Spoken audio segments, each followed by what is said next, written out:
Hey guys, good morning and welcome on, or good afternoon, and welcome on into another episode of Picks on Net, NHL Picks and Predictions. I'm your host, Terry Edelman at T Picks over on X, ready to break down today's slate. 6 games to talk about on this Monday slate, so we'll of course get to those. We'll first take a look back at what happened on the last show. Saturday was more of a look-ahead show, but Friday, Jake DeBrusk anytime goal, plus 300, was unfortunately a loser. He did not score. And Travis Konechny over half an assist. Unfortunately, it was a loser as well. It's still a rough go for me right now. It's still a bit of a rough go. So I am going to be lowering my unit size going forward here until we can get back on track and start rolling. I'm going to be lowering my unit size overall, especially on the big slates. That's my plan going forward here. Jump into the chat. Terry, you are live? Of course. Terry, I really appreciate these 12:30 starts. No problem. It works better for me with my schedule, so it works better to get these shows done. And then the earlier I can get the show out, the more people can watch it. So it all works out. But we are going to jump into today's slate and talk about the first game, which is the Carolina Hurricanes and the Boston Bruins. The Canes, minus 190, road favorites. The Bruins, plus 160, home dogs, and a total of 6.5 here in this one. Boston, 2-0 in the last 2 meetings between the teams. 1 over, 5 unders, 1 game finished with 6 goals. So for a total of 6.5, 6 of the last 7 meetings between the teams have gone under. And when I look at this game, I kind of lean towards the under here. In this one, taking a look at goalies. Brandon Bussi, unconfirmed. Jeremy Swayman, unconfirmed. So no goaltending news here. Brandon Bussi is 4-1, 2.6 goals against average, 898 save percentage. Jeremy Swayman 8-4, 2.99 goals against average, 902 save percentage here. For me, this one, it's Boston or pass here. And I'm going to pass. Not going to take the Bruins as a dog in this spot. Although the Bruins have played really well at home, 8-3 in the season. At home, 12-8 overall. The Canes, 12-5-1, 6-3 on the road. Carolina coming off a 4-3 overtime win. Montreal coming off a 3-2. Boston coming off a 3-2 win against Montreal in their last game. Taking a look at some player props here, and we'll see if we have anybody on any kind of streak. Nikolai Ehlers, over half a point. He has won in 7 games in a row, 8 of his last 10, around minus 135, so it would have to be a parlay piece, in my opinion. Taylor Hall, over half a point, plus 164. He's done that in back-to-back games, and 4 of his last 5. So Taylor Hall is heating up, and that's some great value.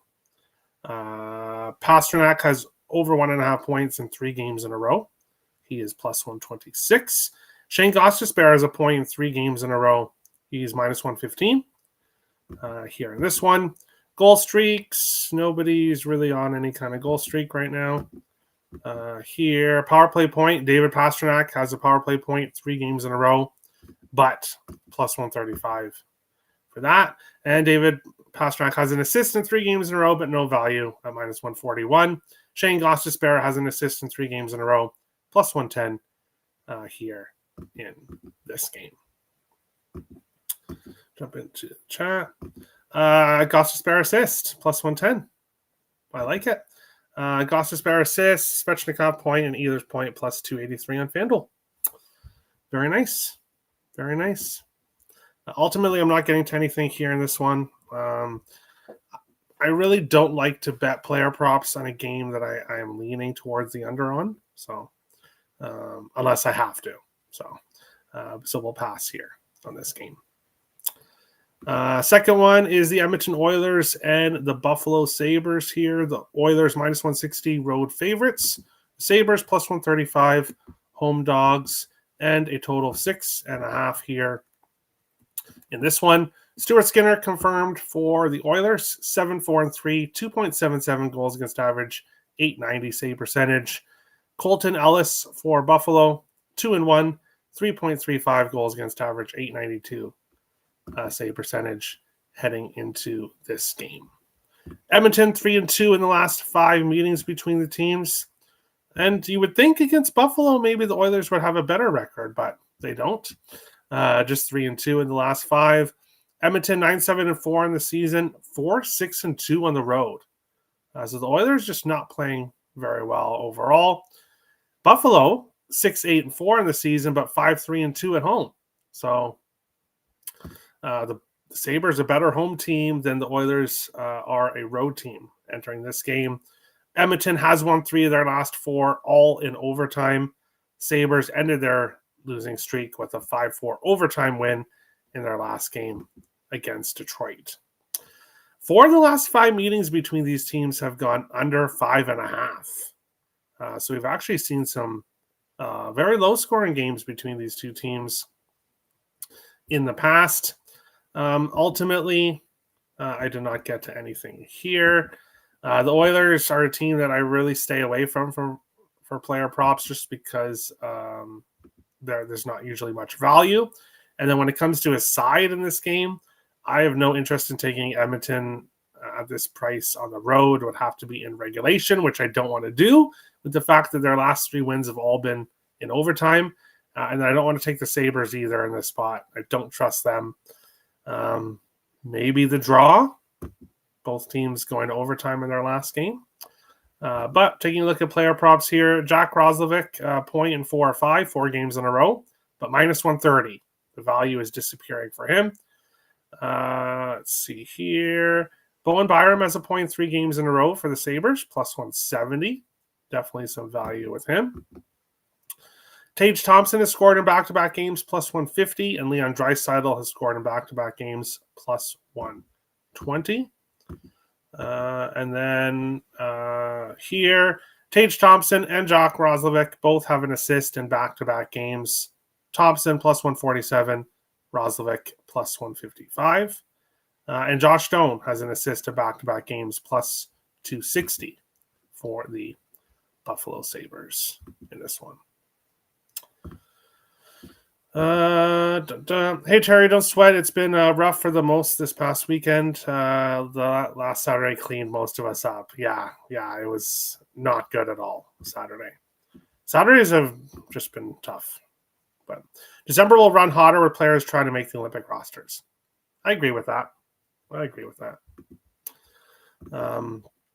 But we're going to go to the next game, and the first one I have a play for. I actually like this game a lot. We have the LA Kings, plus 105, road dogs. Washington Capitals, minus 125, home favorites, and a total of 5.5 here in this one. Washington, 3-1 in the last 4 meetings between the teams. And 3 of the last 4 have gone under 4.5.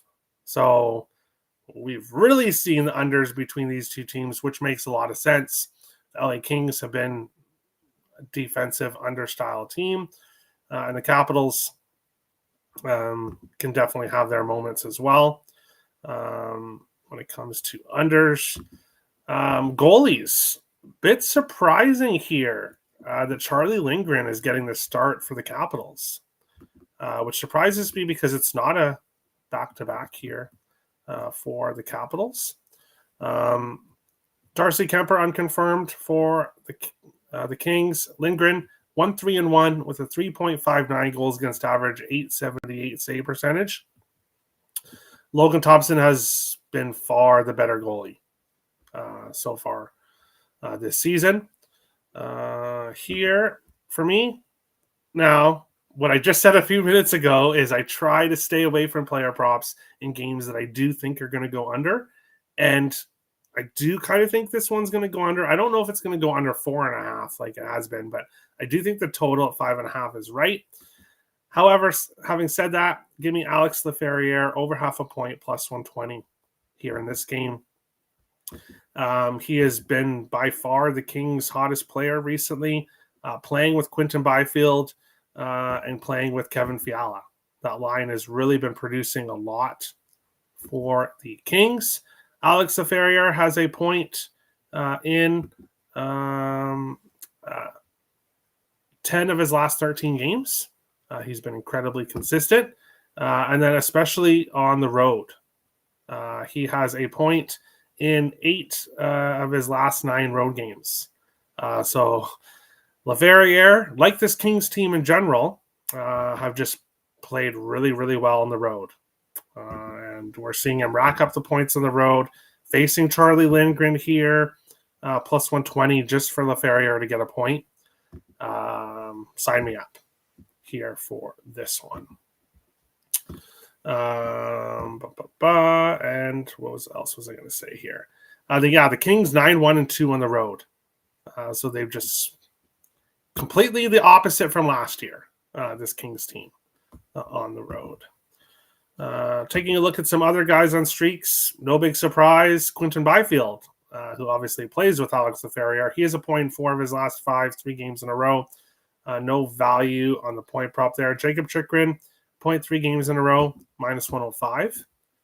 He could be a good look. Fiala's goal streak came to an end. Alex Laferriere, though, he scored in back-to-back games, plus 425. So definitely some value with his goal prop. Quinton Byfield, an assist in 4 of his last 5 games, plus 130 here in this game. Let's see here. I got waxed on Saturday. Yesterday, I had a pretty good day. Yeah, so I guess it was a lot of us that Saturday. Yeah, Saturday was just awful. But we will continue on along with our next game. We've got the Vancouver Canucks and the Florida Panthers. The Canucks, plus 225 road dogs here. The Panthers, minus 275 home favorites. And a total of 6 here in this one. When I look at this game, I think the Panthers are a bit too big of a favorite here in this one. Now, the Canucks are in the second night of a back-to-back, breaking their 3-game losing streak with a 6-2 win over Tampa Bay. And the Panthers, they're coming off a 3-1 loss against Tampa Bay in their last game. The Canucks 9-9-2 in the season, Florida 9-8-1 in the season, and Vancouver has swept Florida in back-to-back years, going 2-0 against them last year, 2-0 against them the season previous. So the Canucks have had the Panthers number 3 games in a row, under 5.5. A lot of these games, we do have under history. Now, of course, the next 2 games, that's not the case. But for these first 4 games, previous history really trends towards the under. Having said that, though, again, I have to take a prop. Give me Brad Marchand anytime goal. And I know plus 135, it's not the best value here.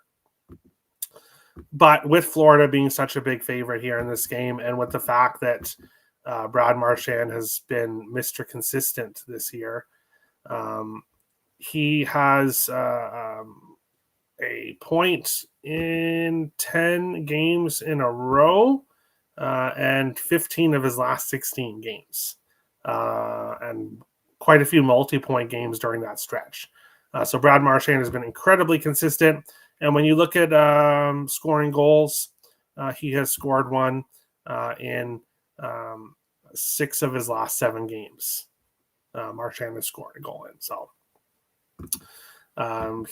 I talk about him pretty much every show that we have that Florida plays. I've been talking about Brad Marchand, and for good reason. So we'll take him here, plus 135. Not the best value overall, but he's also scored in 4 of the last 6 games against the Canucks. The Canucks, second night of a back-to-back here.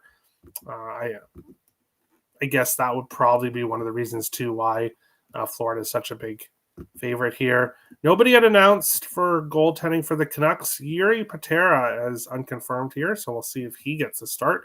Sergei Bobrovsky confirmed for Florida in this one.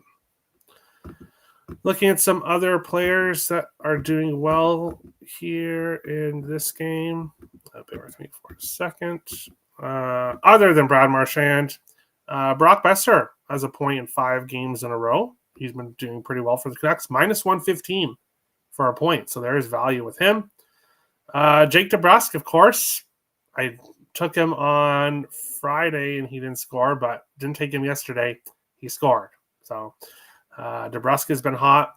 Elias Pettersson, over half a point. He's done that 3 games in a row, 4 of his last 5, and minus 115 for Pettersson to get a point. And actually, 3 multi-point games in a row for Elias Pettersson. So he is red hot and only minus 115 to get a point here. So definitely value with him. Eetu Luostarinen is now hurt.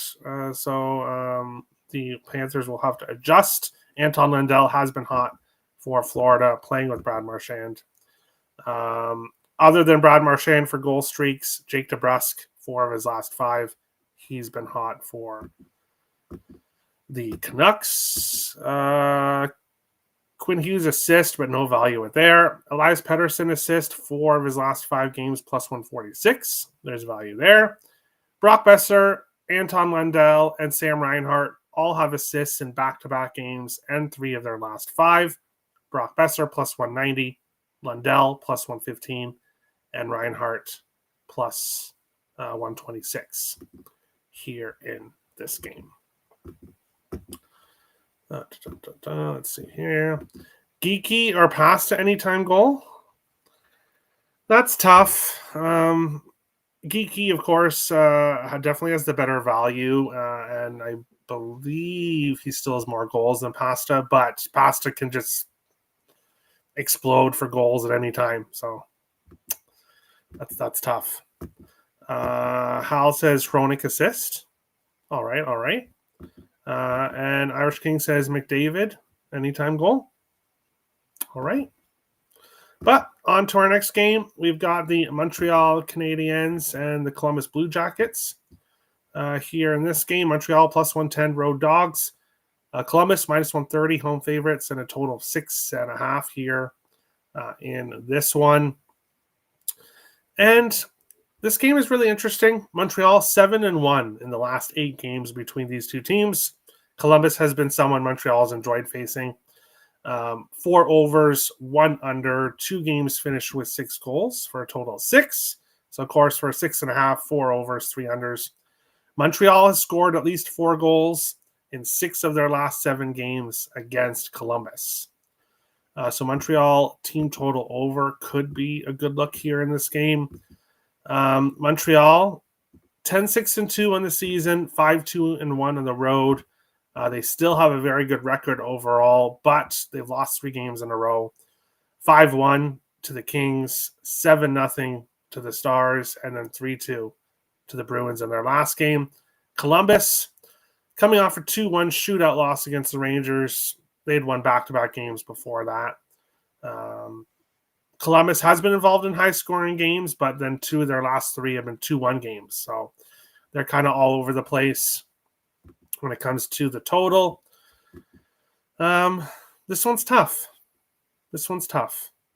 If I was getting to anything here, it would be Montreal team total over 3.5, just with the past history between the teams. I think Montreal can get to 4 goals here. Now, looking at their last 3 games that I just mentioned, 2 goals, no goals, 1 goal. So they haven't been scoring enough. Ultimately, that keeps me off this game. But we'll take a look at guys who are on streaks here. Kirill Marchenko has a point in 11 games in a row. He has been extremely consistent for the Columbus Blue Jackets, but minus 240 for a point. There's no value there. But the assist prop is where to go for him. Goal streaks, nobody on any kind of big streak here, neither a power play point. Marchenko assist, minus 115, 5 games in a row, 9 of his last 10. So Marchenko used to be Mr. Sniper, but now he's just passing to people who are scoring. So racking up the assists. Nobody really hot for Montreal right now, but when they've scored 3 goals over their last 3 games, you can't expect anybody to be on any kind of streak. So this game, unfortunately, is another pass here in this one. We'll see what happens. Terry, your Wild have some wild streaks going on. Yes, the Wild, and you guys know I was fading the shit out of the Wild for a few games there. There was, I think, 3 games in a row I faded them when they were just a mess. But things have turned, and that's what can happen. And really, it all turned when Jared Spurgeon, the captain of the Wild, had a players-only meeting. And ever since then, the Wild are 6-1-1. So, yes, I'm very happy to see the Wild doing much better as of late. And I believe they are tied for a playoff spot, but with games in hand, ultimately they're out of a playoff spot. But long time before we start looking at playoff spots. Kempe anytime goal, just got paid huge, and now he can play the puck, no worries. Yes, he was just extended, I believe, 8 years, around, I think it was 8 years, 10 million, 10 point something million per. So Kempe could be a good look here. I like that. Isaac says, But final game of the night, we have the Utah Mammoth and the Anaheim Ducks here in this one. Rewind. Hold on a second. I forgot goalies. Of course I did. Jakub Dobeš confirmed for Montreal, 6-1-1, 2.7 goals against average, 901 save percentage. And Jack Greaves for Columbus, 5-4-2, 2.79 goals against average, 904 save percentage. Very similar numbers overall. Jakub Dobeš's numbers have started to go downhill as the Habs have just not played well their last few games. But final game, Utah minus 115, Anaheim minus 105, and a total 6.5 here in this one. Anaheim was looking unstoppable and looking like the best team in the league, just destroying opponents, scoring a whole bunch of goals. And then now they've lost 3 in a row. 4-1 in Colorado, 6-3 in Detroit, and then 2-0 in Minnesota.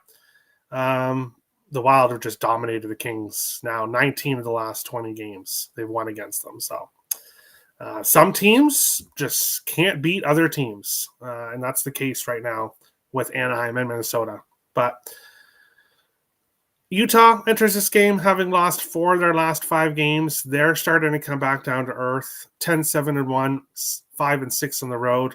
Anaheim 11-6-1, 5-1 at home. So the Ducks, as I said, just lost 3 games in a row, but they were all on the road. Now they're coming home where they're 5-1, and definitely hoping that home ice can turn things around for the Ducks. Previous games between these teams last year, Anaheim went 2-1 against Utah. 2 of the 3 games went over 8.5, and 2 of the 3 went to overtime. So last year, close, high-scoring games between these two teams. Wouldn't shock me to see this be a close, high-scoring game here in this one. We'll take a look at some player props here in this game. Mikhail Sergachev, 3 games in a row with a point, 4 of his last 5, 8 of his last 10. So Sergachev has been doing very, very well. Minus 118 for a point here, and he also has a point in 5 games in a row against the Anaheim Ducks. All assists. So his assist prop plus 115 against the Ducks here. And he's got an assist in 3 games in a row. So otherwise, not a lot of guys on streaks here. Peterka scored in back-to-back games, so maybe he's starting to heat up for Utah. If I was getting to anything here, it would be Sergachev assist here in this game. And then I kind of lean with the Ducks, but I want to see it here. If the Ducks lose this game, then maybe what we saw was just a hot streak. Maybe this Ducks team is not as good as we thought they were. This will be a big test for them, returning home against a team that's losing in Utah. So we'll see what happens here. But that's today's slate. 6 games on the slate today. I've given you guys both my player props for the slate. I do have a premium side play over on picksandparlays.net. Link is in the description below. You can go get that over there. But otherwise, small 3 plays for me on today's slate. Thank you guys for watching. Best of luck in the NHL tonight, and we'll see you guys back here tomorrow, Tuesday, for another episode of Picks on Net, NHL Picks and Predictions.